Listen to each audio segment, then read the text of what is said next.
నీ ప్రార్థనని ఎరువును దానిలోకి వేస్తా ఉంటే ఈ మొక్క పెరుగుతూ ఉంటుంది. ఈ మొక్కను నీ యొక్క ఆధ్యాత్మికమైనటువంటి జీవితానికి నువ్వు వచ్చినట్లయితే, నువ్వు ప్రార్థనలోకి ఉన్నట్లయితే, లోక సంబంధమైనటువంటి మాటలు కానీ లేకపోతే సాధారణ క్రియలు కానీ నిన్ను ఒకవేళ నిన్ను బాధించినట్లయితే, వెంటాడినట్లయితే, నిన్ను ఇదే మొక్కగా ఉన్నటువంటి ఈ మొక్కకు ఏ విధంగా ఉందో చుట్టుపక్కల మొత్తము కలుపు మొక్కలు తయారవుతా ఉంటాయి.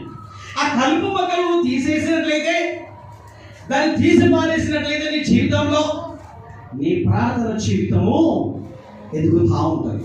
చూడండి, ఇంకొకటి చూసుకున్నట్లయితే మనం ఇక్కడ చూసుకుందాం. మారైనది ఈ విధంగా పెరిగిందనుకో ప్రార్థన జీవితంలో ఎదుగుతూ ఉంటుంది. ఒకవేళ ప్రార్థన లేని జీవితంలో మనం చూసుకున్నట్లయితే, ఇదిగో అమాస పుణ్యానికి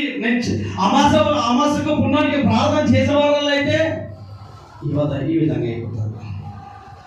ఇదిగో ఒకవేళ నిండుగా ప్రార్థనగా ప్రతి ఆదివారం దేవుని మందిరంలో ప్రతి దాంట్లో నువ్వు పాల్గొన్న నాలుగు అయితే నువ్వు ఏ విధంగా ఉన్నావు అయితే అంటే ఫలించే కొమ్మలాగా ఉండగలుగుతాను.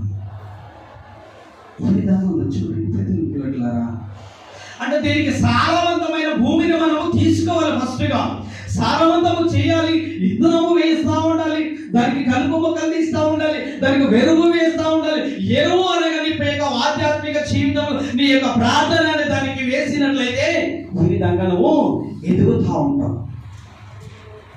ఈనాడు సండే స్కూల్ పిల్లలు ఈనాడు వచ్చి పాటలు నేర్చుకోవడం కాదు, అక్కడ కూర్చునే వాళ్ళు కాదు, కానీ ఇక్కడికి వచ్చి ఈరోజు పాటలు కూడా వారు పాడగలుగుతారు.